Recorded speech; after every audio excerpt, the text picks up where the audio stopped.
Hello,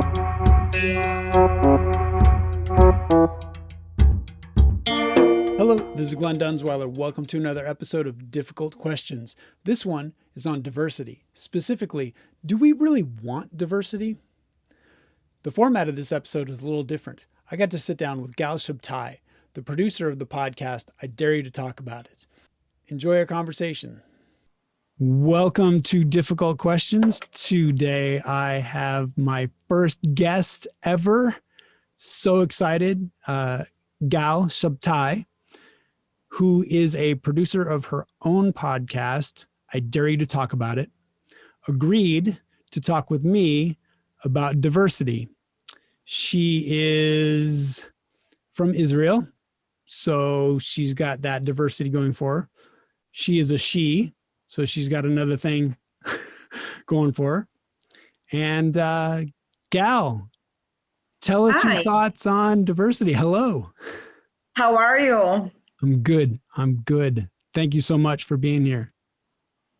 My thought on diversity. It's funny because it seems that theoretically everyone wants diversity, but in reality, they don't really implement it. In reality, you won't really see diversity. Now, I really think that it all starts from where we grew up, the environment, our culture, the people we used to go around. Now, if I'm taking myself, for example, if I'm talking about myself, I was born and grew up in Israel. And I remember when in my neighborhood, there were some people of colors from Ethiopia. And there was a very small group of Black people from Ethiopia in my school. And they always used to be in their own groups. And I don't remember that I actually made an effort to try to get to know them. And not because they look different, but because it was easier for me to be with people that they speak the same language and we share the same feelings and thoughts and backgrounds.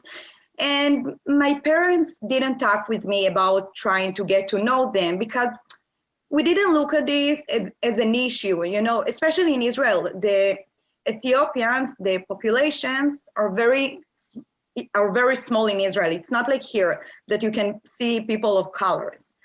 And I remember when I came to the state for a visit, it was 9 years ago, and suddenly seeing people of colors in a totally different image than I used to see on the media.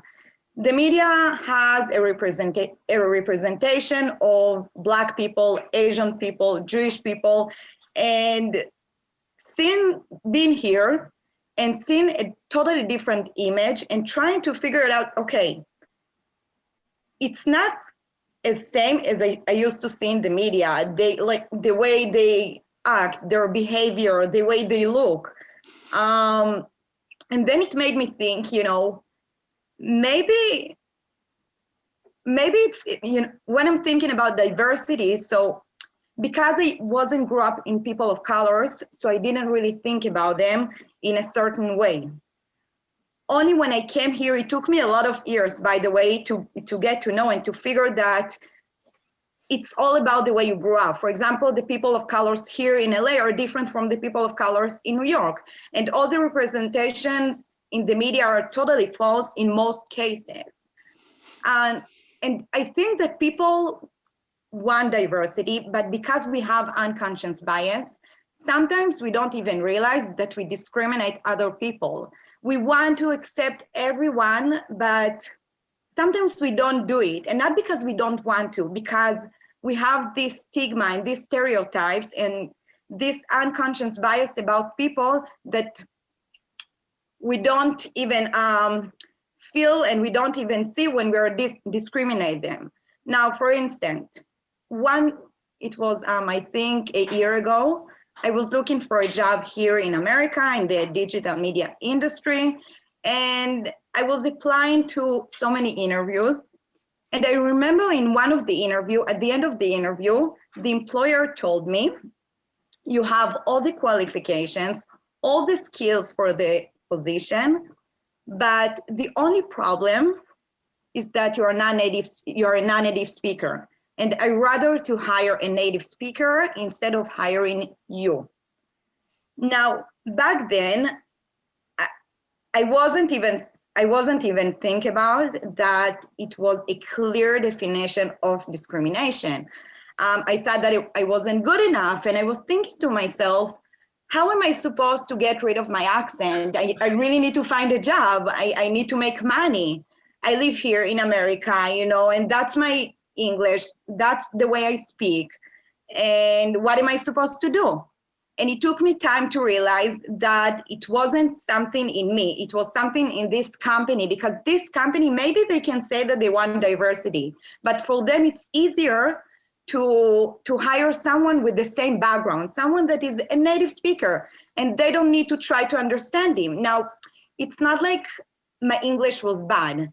My English was clear, and I think this is the most important thing, to be clear when you're speaking.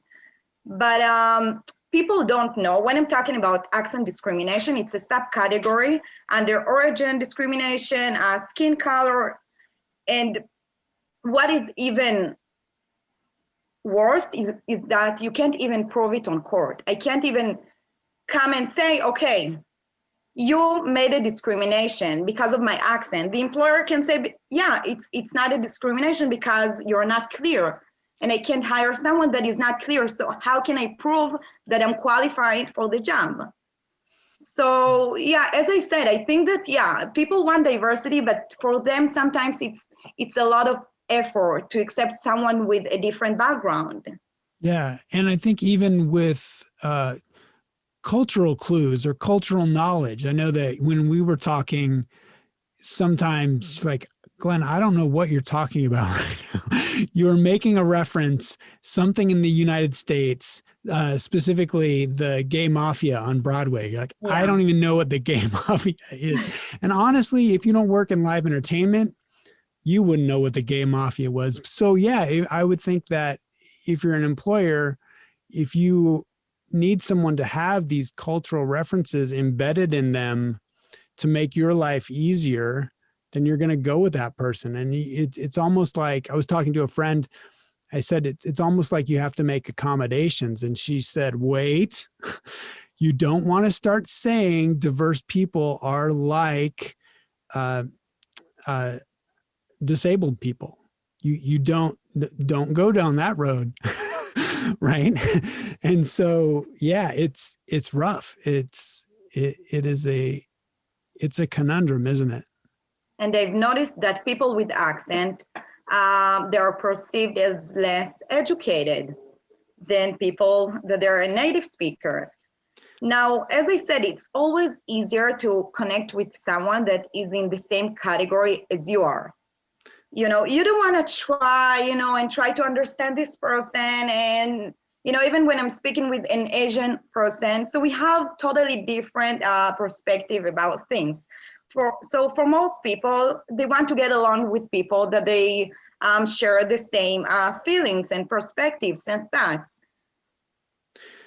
Yeah, it's so what do we do about it, right? What are these accommodations, and when, and who is responsible for the diversity? I know that we were talking about, well, maybe in the public sector. So you're getting a job for the government. So you're getting paid by government money, and the people are paying you, versus in a private company where your customers are paying you and you are beholden to customers and maybe investors.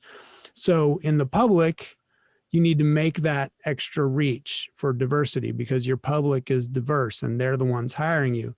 But maybe in the private sector, you don't. But then that starts sounding really weird, right? So yeah. What are the accommodations? What do you do? How do you overcome this? Your thoughts? When it comes to overcoming it, I know that there are some diversity training. I've realized that there is such a thing only when I came here. And, I came from a country that most of the population are Jewish. So I've never thought about diversity. You know, the only diversity we had is Arabs, white people, not white people, but people from the Middle East, from Europe. I'm sorry, people from the Middle East. But what I think about it, I feel like people are thinking too much about diversity. They're focusing on it, and it's not supposed to be like that. You know, it's not like I'm looking at someone and I'm thinking about his differences. You know, I'm talking with someone as a person. Now, my problem with diversity training is that instead of trying to eradicate the differences, they emphasize it. You know, I don't want to be in a company that I'm sitting with other people that they have different religions, different skin colors, different background, and start talking about my differences. I don't want to do it. I don't feel good to do it. Now, let me tell you something more than that, okay? And maybe some of the people won't agree with me. I remember when I came here, and even not here, like in every country in the world, when people ask me, I'm speaking with a person that I've never met before, and then he asks me, oh, you have an accent, where are you from? I really have a problem with this question now, because I know that sometimes it doesn't come from curiosity. It comes from, I want to know where you came from because I want to put you in a certain category, because it's going to be easier for me to understand who are you. Now, I know it's not like I'm trying to hide, you know, my identity and the country I came from. But when I'm speaking with you, okay, we don't know that long, so I can share with you things about me. I think that this is my choice to know and to decide where I want to talk with you about it.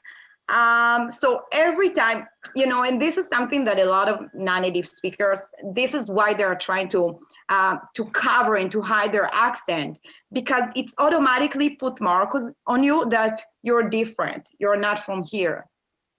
Okay, and I don't want you to look at me that I'm not from here. I want you to look at me because I'm a person with a different background from a different country, but I'm still a person. And it's not like I'm walking in the street and I'm looking at a black person and I'm starting to ask him about his skin colors. Right. I don't think there is a difference, you know, between asking him about his skin color to asking me about my accent. Yeah. You know, maybe I'm exaggerating. I don't know, but that's what I feel. Sure. So I want you to talk. Yeah. I'm an old guy, relative, 47. And back in my day, right, in the 20s, when I was 20, so in the 90s, we did our best to try and knock down these labels, right? So it was, look, it doesn't matter that I'm a woman. I can do the job. It doesn't matter that I'm black. It doesn't matter that I'm Israeli. It doesn't matter, whatever it is, I can do the job. It's about the job. It's about our personalities. There's no labels, right? And of late, the newer generation, I would say, it's more about you being able to define your own labels. Right. So yes, we have labels, but I get to define what those are, whether I'm whatever gender I identify with or whatever group I identify with, I get to choose. And you and I were talking about the idea of branding and businesses, and you have marketing experience, and I've really realized that if you don't brand yourself, someone will brand you for you. So it's this jump in a business to brand yourself, to say, I am this, right? So where does that fit in this new world? Go. I feel like today having a label, it's like it's the new you know, it's like the new thing, you know, especially in social media. I'm 30 years old and I can see like people in my generations. And by the way, I'm also taking advantage of it as a non-native speaker. And you can even see on my bio on my Instagram, I mention it that I'm a non-native speaker because, but I want to choose to use it. Now, the reason I'm doing it is because I want to show people that even if you're a non-native speaker and you want to speak with a second language, you can do it. You can make mistakes. Okay, feel free to speak your minds. Feel free to speak up. That's okay. And this world, this universe has a lot of place for more and different voices. And I feel like today, if you're trying to imitate someone, so it's not interesting enough. People are looking for authenticity, for uniqueness, for something different, so we don't care if you have like a skin disease, for example. You can see even on social media, I don't really know the name of the disease, but when you have black skin and a mix of white skin, maybe you know the name. Yeah, what Michael Jackson. It's oh no, I can't remember it, but yeah, it's a loss of melanin. Suddenly I see like people that they have some diseases and they share it with other people, Vitiligo. And even exactly. And even though it's kind of like it's a label, but they emphasize it, they show that this is a good thing, and I want to be able to choose where and when to speak about it and to show this is my choice. Yeah. So I think today it's something that everyone are taking advantage of it. And even in marketing, as you said about branding, you need to be unique. You need to show something different. If you have like a product that everyone, for example, you have, you want to market a bottle of water. So you have to show what is the uniqueness, what is the flavor, what is makes it different than the other products. So this is something that a lot of people, especially when it comes to people, when they're trying to brand themselves, so they want to show their uniqueness and they're different. Yeah. So you were asking me because, okay, so my last name is Dunzweiler, which is German, and they, it also sticks out like a sore thumb because it's a very uncommon name in the United States. So, and it sounds very German, or it sounds like it could, if you know a little bit of German, you're like, Dunzweiler, is that German? Right. And so it's a talking point, right? Maybe it's a talking point for people. But I grew up not only not wanting to have labels, but being very aware that Hitler screwed it up for Germans for a long time. And Germany has a bad rap. Germans have a bad rap. It's in U.S. history, really World War II is the big thing, and it's still the big thing.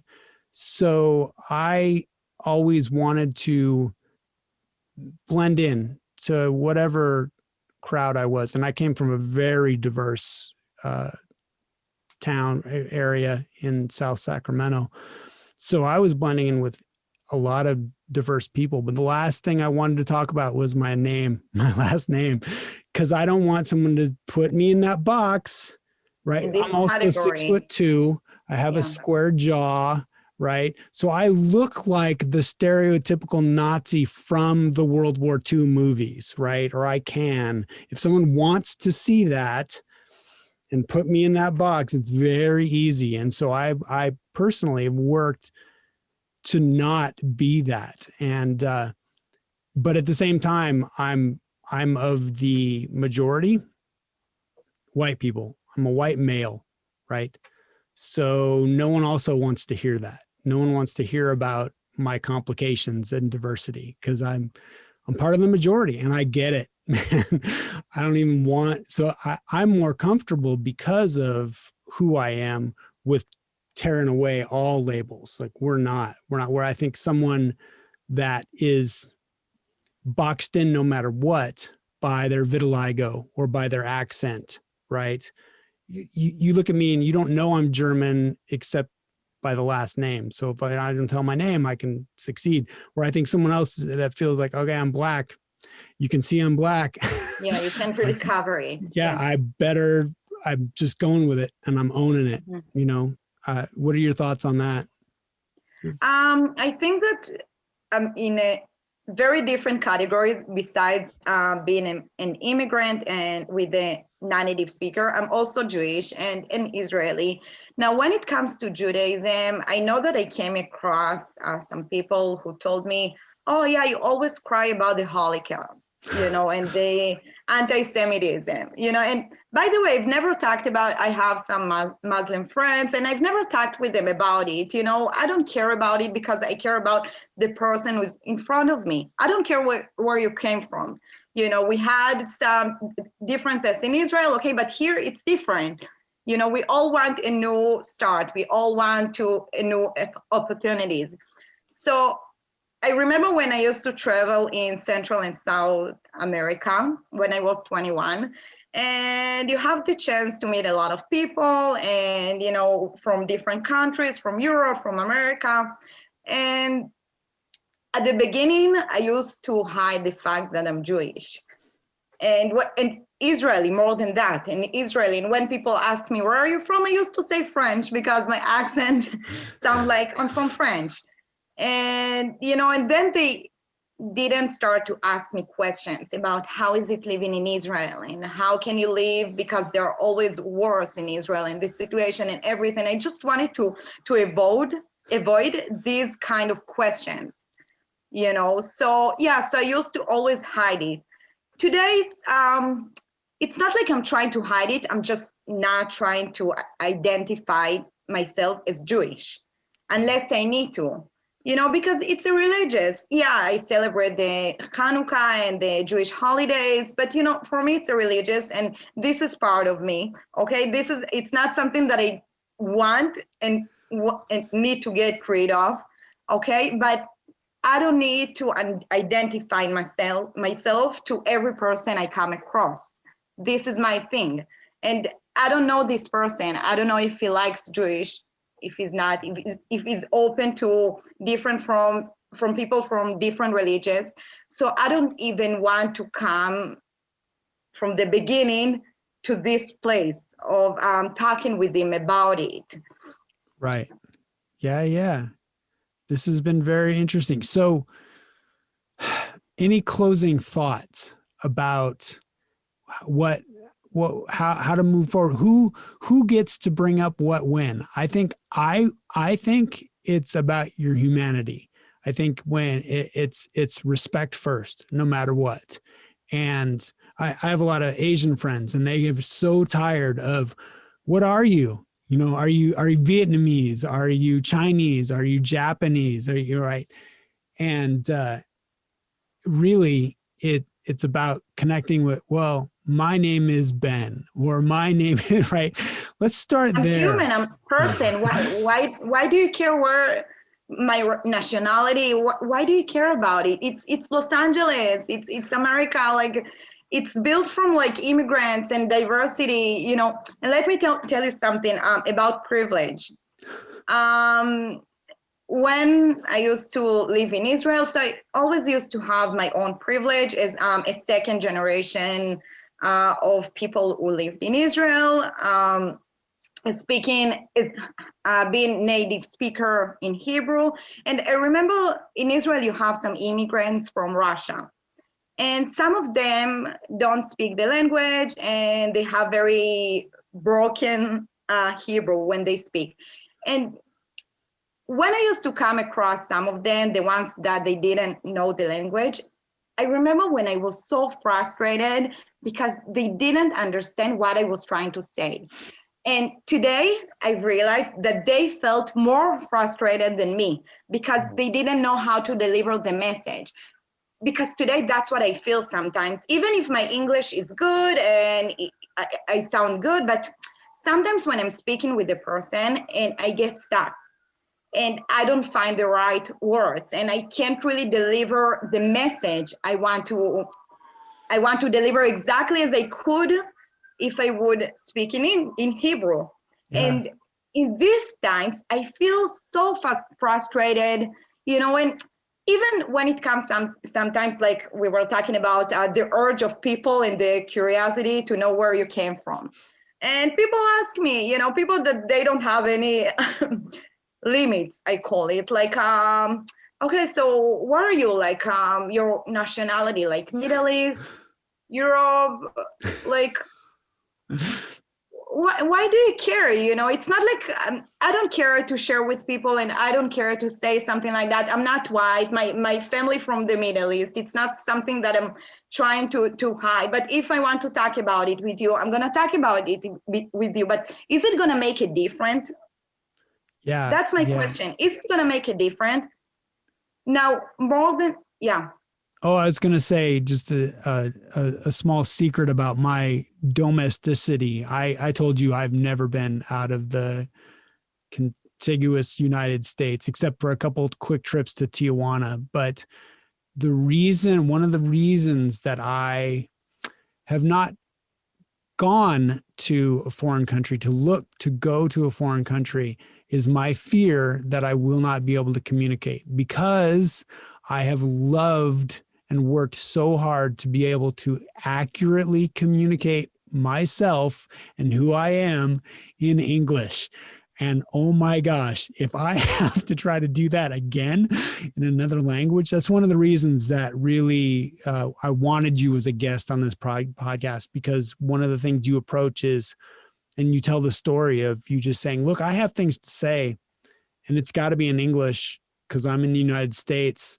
So I'm doing this. I'm just going. And I love watching your journey because you're just, I admire you. You are so bold in ways that I have not had to be. Does that make sense? Like, and I purposely have shied away from that. So yeah, just thank you so much for your words. Yeah. But I think that the reason I chose to do it in English, and by the way, I had some thought about it before I got into it, is not because I'm here in the United States. It's because I want to see people that it's not their native language, that you can do it, nice. And I don't want to speak in Hebrew and just to talk to like a very small population. I want to talk to everyone, people that they have broken English, people that they can barely hear me. And, my friends from Israel, some of them don't speak English that well, and they always listen to me, and I'm very surprised, even though they don't understand everything. But for them, it's easier. It's like, I know that I'm making mistakes. I know. And sometimes when I'm taking a video of myself, I'm thinking about it. Should I post it? No, what should I do?